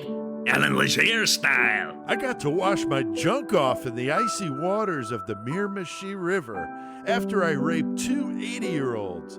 Nothing says wake up testicles quite like that. So call us at 888-RIP for fun and book a tour with Legere Canadian Tours today. Bring your grandma for the time of her life. Ho ho ho! Oh my God. Yeah. Shane fucking Oh my God. killed. I'm so glad that we waited to shit. listen. That was so good. I lost my mind when I fucking opened that email. That was so fucking funny. Good wow. job, Shane. Hell yeah, great Oh fucking man, job. Shane. They hadn't heard this, so they heard that for the Which first we time. were just here, now. of course, when you and Michael recorded your parts. Yes, so that was that's funny true. enough, but Yeah. hearing it together with Shane. Yeah, man. with the lame music behind it. Yeah, for Perfect fuck's music. sake. Yeah, that's some good stuff there. That'll be one that I'm sure will be the gift that keeps on giving. And before that was Imperial Triumphant and the song Swarming Opulence. Shit, yeah. I know it's Definitely weird shit, Chris. like But it. hey, like I said, I think Yeah. it's cool to try some different bands, and you definitely have a pretty well-rounded taste in metal. So, and Yeah. that's cool. All right. Now, Chris, Yeah, people might have been hearing our podcast tonight and been wondering, why does Chris almost sound like he's whistling the words? So I think Chris is going to let man. y'all know why he might sound a little I different. got a little mayhem story that just happened. yeah. So yeah, Suffering, we were succotash. supposed to take pictures tonight. Yeah, that's part of the fucking funny for shit. our new website, and I'm looking Pete's- at Chris, and it looks like he got beat up and thrown on the side of the road. I said, was there a dog chewing on your face? He did. As soon as he got to my house, like, you fucking bit by a fucking dog? No, and it's funny because, literally, Pete just sent us a text today, like, hey, man, we're going to take some pictures for this website, try to look dapper and shit. And Chris walks in looking like he's Chris shows up been and hanging out with the trolls under the bridge. hanging out with Rich Ramirez at the fucking hotel. I'm Man. fucking hanging out with Frank under the bridge and shit. So anyway, Chris, why don't you tell our listeners Or about Ray it? at the landfill. Right? Well, anyway, care. so Friday night, I drank a little bit. Just a little bit, huh? Yeah, more than I should have. And what was it? McCormick's? I don't know, whatever kind of cheap ass whiskey the bar had. But I had already been drinking. This is okay. Before I even went to the bar, I was already drinking like whiskey and beer. And I got a little upset. So I started walking like, fuck it, I'm going to the bar. So I went to the bar. Okay. Bad idea. I run into a friend there. Next thing you know, we're just doing shot after shot. And I don't even know what the fuck happened after a minute. So I did all these shots and I kept walking to my house. I left the bar. And then next thing I know, I'm waking up sitting next to this train car, missing my fucking teeth. Like, all right, cool. So I sat down because I'm like, I'm fucking This chilling. is only a couple block Yeah, radius. this is like only a couple block radius. Wow. So I'm like, fuck, dude. I like walking and I sit down and I fucking fucking, I'm chilling. Next thing I know, like I said, I'm missing my teeth. I'm like, what the fuck just happened, dude? So it's dark and everything. I'm like looking around and I don't see him because it's dark. I'm like, fuck it. I know where I'm at. I'll just come back in the morning, fucking go home. So I walk to my house, which is maybe another 2 blocks away from where I'm at. And then I fucking fall down the goddamn steps going into the basement and smash my fucking face off the wall at the bottom of the steps, right? So like, there's like... This is an infamous wall that I've seen lots of drunk people fall into. Oh my God. Yeah. So like, I'm like, all right, that's good. Next thing I know, unfortunately, a couple of my children and my father found me laying at the bottom of the steps, just out fucking bleeding and shit. So like, they get me up eventually, and I passed out on the couch in the basement instead of going to my bed. So me and my daughter the next day go look for I haven't been able to find my teeth since Friday night, bro. Oh, This ain't FTA. He found his shit out in the middle of a festival, but couldn't find him fucking in 2 block radius. wow. Probably Well, I some hope you dog find grabbed him, him. Chris. But here I am. You are here. That's right. Well, that was a good one. Fuck, Pretty dude. brutal. Shawback Nation. Man. All right. Well, we got a killer cage match. And then Pete just straight up looks at me in my face and says, "You want to wait to take these pictures, bro?" I was like, why don't we give it a week, man? I said, I don't mean to fucking offend you, but you look like you've been living under a bridge for a week. Oh my God, whatever. It's fun. That's cool. All right. Yeah, we might need to keep this in mind and do a couple fucking commercial voices. Without my teeth? Yeah, with Chris without his teeth. All right. Well, killer cage match tonight, guys. Always a fun time. This time it's going to be really fucked up. We take a list of 75 killers, 75 objects for them to fight with, and 15 variables, and our listeners provide some random numbers so we know who's going to fight and what they're fighting with, Chris. We got Rebecca Boomsock, Hell yeah. Tata Klein, and Ray Teen Idol McFall. Hell yeah. Teen Idol. He's got like 3 different nicknames, this guy. All right. Well, we got a good one going down tonight in the steel cage. Joey, who do we got up against each other? He's been in Shaker's Bar drinking all fucking day, getting ready. That's right. Cream City Cannibal himself, Jeffrey Dahmer. Hell yeah. And he's going to fight 13. against... Yeah, he's going to fight up against fucking the child serial killer, Jesse Pomeroy. Hell yeah. Don't underestimate the little fucker. No, he's a pretty nasty bastard, but he is a boy, and he's not, going to be fighting up against Jeffrey Dahmer. This should be interesting. What's them weapons, though? That's right, Chris. What do we got to fight with Well, I tonight? mean, these are pretty brutal. I mean, Jeffrey's. I'm gonna say Jeffrey's got both of them. We got a fence post wrapped in barbed wire, and we got an anal fleshlight. Oh, man. And this variable is not Sounds like a helping part- Pomeroy's situation. Yeah, this variable is not helping Pomeroy's situation either. No, not at all. The variable, Joey, is what? It's the Tiger King in Heat wearing nothing but a thong. Oh, God damn. Man. So where do we even start with this one? I think Dahmer has already busted 3 nuts with the anal flashlight, this fucking kid, and the Tiger King. I don't know what you he's guys... like happy as shit. Like all the sex. So, Chris, where do we even begin with this crazy one? Dahmer versus Jesse Pomeroy, with a fence post wrapped in barbed wire, an anal flashlight, and the Tiger King in Heat in nothing but a thong. Well, motherfucking Tiger King's a meth head, and he's in heat. He sees that anal fleshlight. He's like, I'm out. He grabs that, and he's just off in the corner already, just fucking plowing that thing like there's no fucking end, dude. So, like, that leaves Pomeroy and fucking goddamn Dahmer in there looking at that fucking fence post with the barbed wire. Yeah. Pomeroy, like like you said, he's a kid, but he's snappy. He's quick. He can go. But Dahmer, on the other hand, already knows. He's like, I'm still going to fucking obliterate this dude. I don't care if he hits me with that. I'm going to fucking take it from him, put some holes in his head with it, because I got this pocket with this acid, and he's going to be my fuck toy forever. Oh, boy. And then fucking Tiger King and fucking Dahmer sitting in the corner with a fleshlight and a zombie Pomeroy. Fucking, that's it.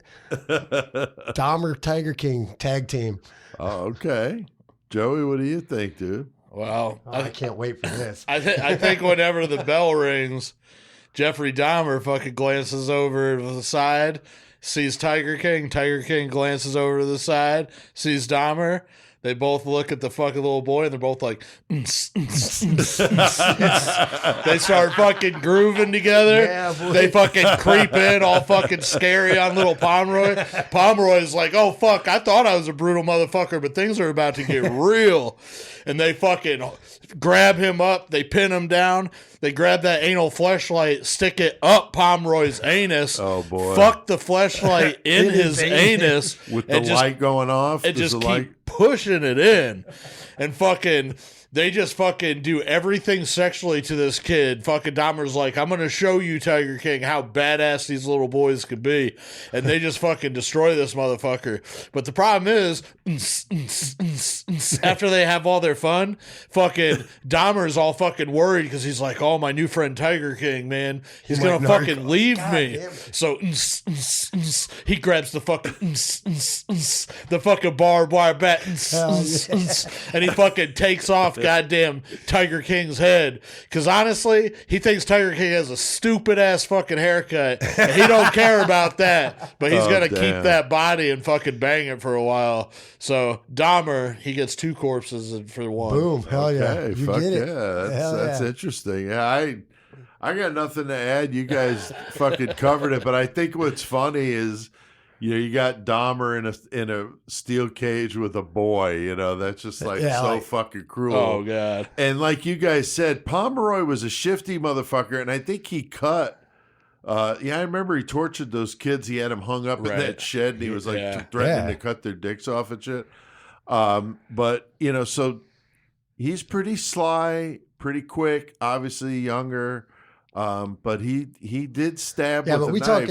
We're talking about when they're in their prime, though. Dahmer's been doing this. He knows. Right. He knows And what's if up. Dahmer gets a hold of that fence post, it's fucking over. And to me, one-on-one, I mean, just in their prime, Dahmer was a much more physical dude. Yeah. Right. Like, he wasn't a fucking pussy. Yeah, because Pomeroy was he wasn't 11 or 12, I'm thinking. 13 and Dahmer at the was most. tall and fucking had some mass. He would have He lifted weights and shit. Oh, Like, yeah. He was fucking watching Exorcist 3. He's so stoked. All right, so always a fun time talking some Killer Cage match. I did want to give an update on Deeper Than Dead, the book I just finished. The bookmarks are in. You guys saw those. They turned out great. The posters, I showed you guys the one I had in the frame. They really look good. So we got the proofs ordered and actually should be here very soon. For some fucking reason, I ordered Brian 2 proofs, one for the 8.5 by 11 and the other for the 6 by 9 size. And then I got the same thing. Well, for some reason, they shipped them from Amazon from a plant in Baltimore. And they shipped Brian's out like within 2 days. And you haven't got yours as Mine haven't even been shipped yet. And he's supposed to get them tomorrow. So basically, I'll be looking at the book on like, Messenger video or whatever, just to be able to see what they look like. Right. So I know if I can order the rest of them or if I have to wait until I get mine to make sure. I mean, I'm hoping it's all good, but you never know until you actually see it. And with all the artwork in there, I wanted to make sure Brian saw it too, to make sure he was cool For sure. with it. So right before you finally release it, like the day before you release it, I'm going to go on Pornhub and put up my story called Deep Throat the Dead. That's a third Pornhub reference today. So June 6th is when it comes out, and the same guy doing our website's doing my website for the writing. So once that's up and the store is running, I'm going to be taking advanced orders for it. And the posters are going to be part of a bundle I got with the different books set up. So you can get the book either way. You can get both of them. You get a poster. You can get whatever the fuck you want. It's going to be cool. Bookmarks come with. And, of course, sign them and whatever else you want there. So, but I'll keep you posted on it. The new website, we're hoping, should be up and running by mid to late May. So as soon as that's done, you'll be able to get some cool Murder Metal Mayhem shit. Fuck yeah. Some Murder t-shirts. Metal Mayhem. T-shirts, get some activity books, and we're going to be doing a new activity book. Yeah. We've talked about this. So got a lot going on here. And also we've talked about the YouTube channel, which you guys need to subscribe to that.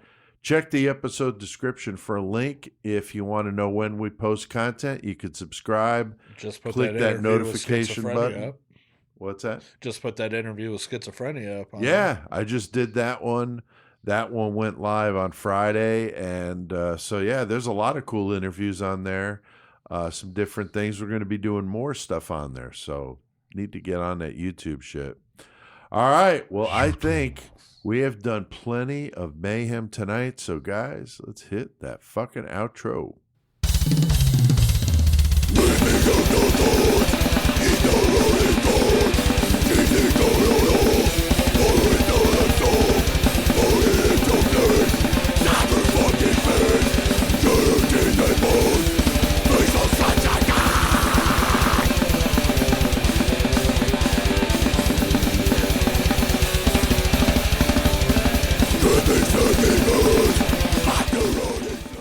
Holy shit. Hell that was yeah. fucking gnarly, man.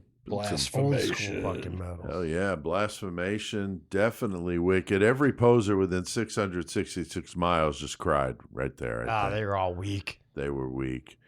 The new song, Ghoulish Fucking Freak, does not sound like a Disney soundtrack Right. music there, but gotta love that shit. Probably one of the nastier bumper music nights I think I could remember in a while. Yeah. That's going to be coming out, though, on their full-length album called Phantasmagore Beyond Strange.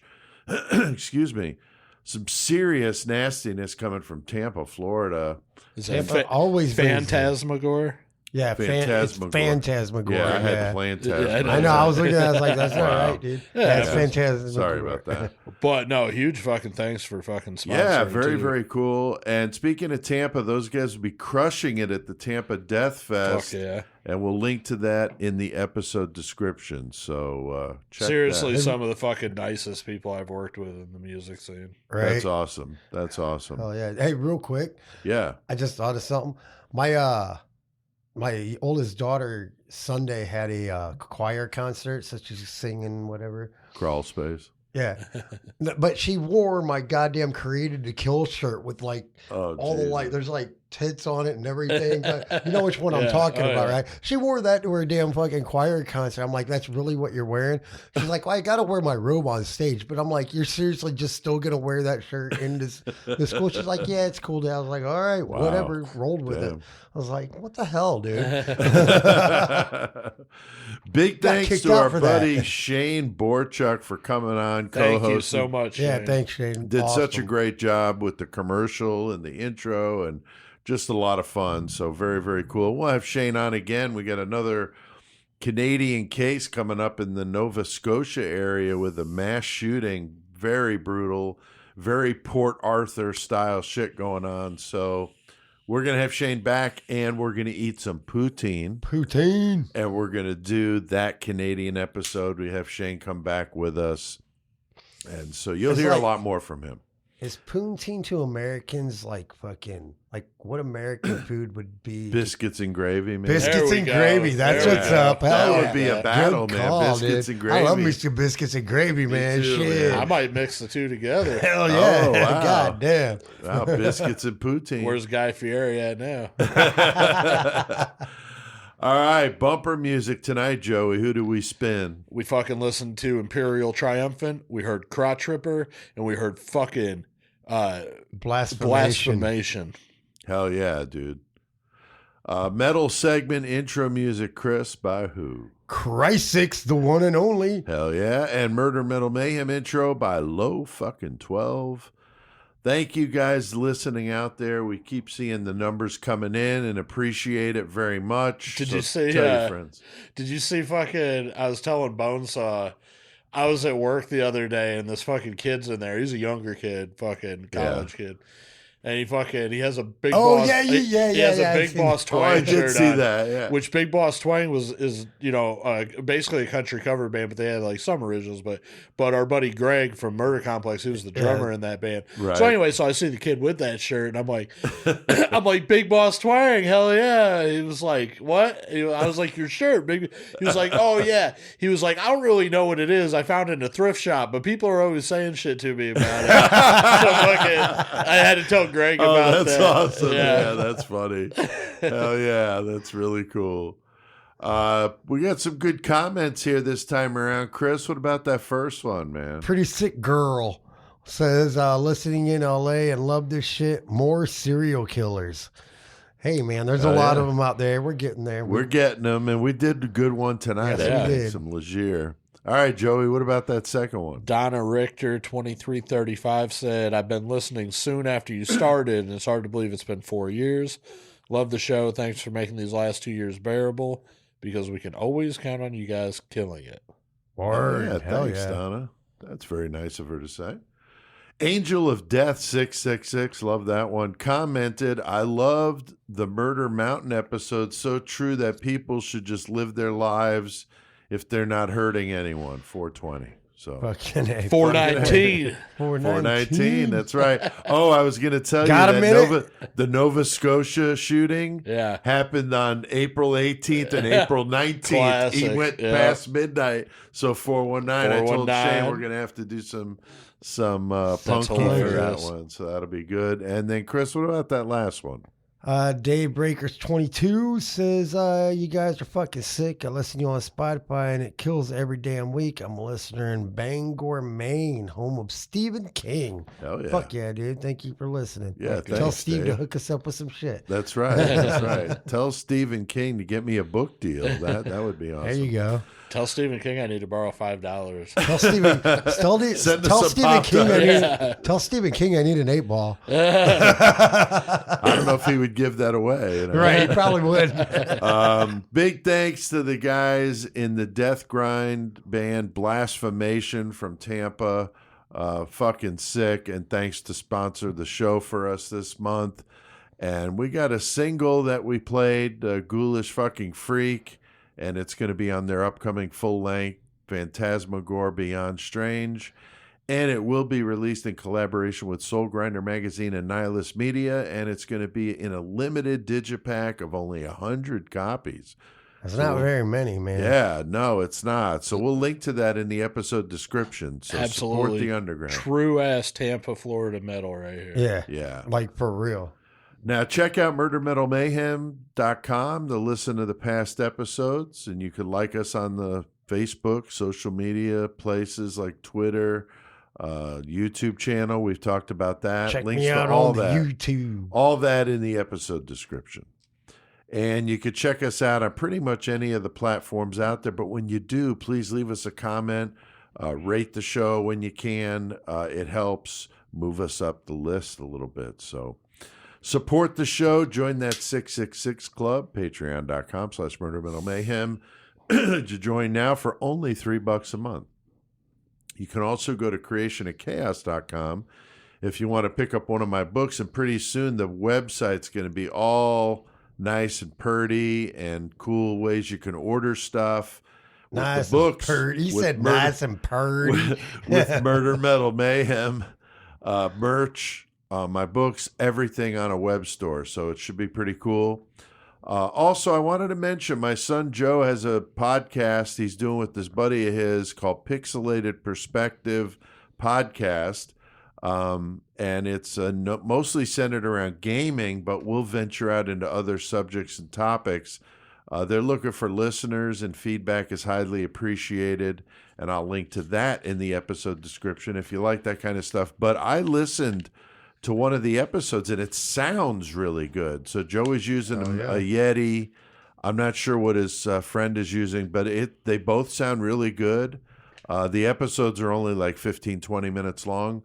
But, you know, hey, they talk about gaming and that sort of thing. So if that's your thing. I mean, it's your kid, dude. Promote that shit. Yeah. So Pixelated Perspective Podcast. Hornside Podcast Network. And the Pixelated Perspective Podcast.com. I think I got them. Pixelated Perspective. That's what it is. Pixelatedperspective.com will get you to their main page. All right, we can't let him go without hearing a karaoke song. This is a blast from my past. So crank this one up, and until next time, keep one foot in the gutter. God damn it, I need to keep my teeth in my mouth.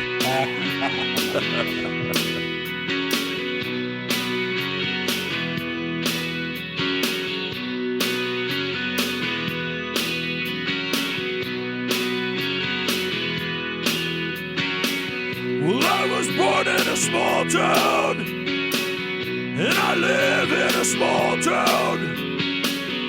Probably die in a small town, those small communities. All my friends are so small town.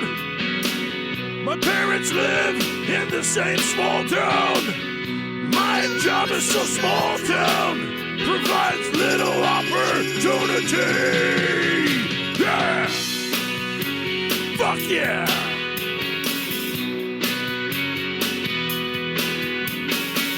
Educated in a small town, taught to fear Jesus in a small town. Used to daydream in that small town, boring romantic, yeah that's me. But I've seen it all in a small town, had myself a ball in a small town. Married an LA doll and brought her to this small town. Now she's small town, just like me. No, I cannot forget where it is that I come from. I cannot forget the people who love me. Yeah, I can't be myself here in this small town. And people let me be just what I wanna be. Oh my, yeah. Fuck yeah.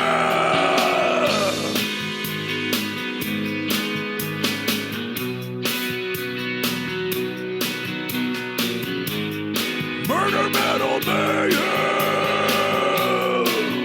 Fuck yeah.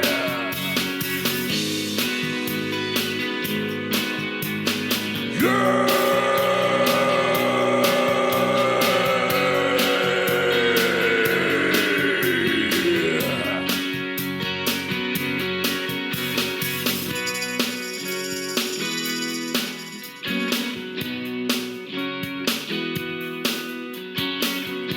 Nothing against the big town.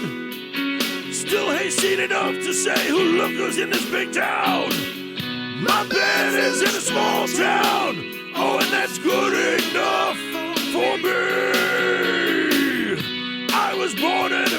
town. I can breathe in a small town. Gonna die in this small town. Oh, that's probably where they'll bury me. Oh, yeah, yeah.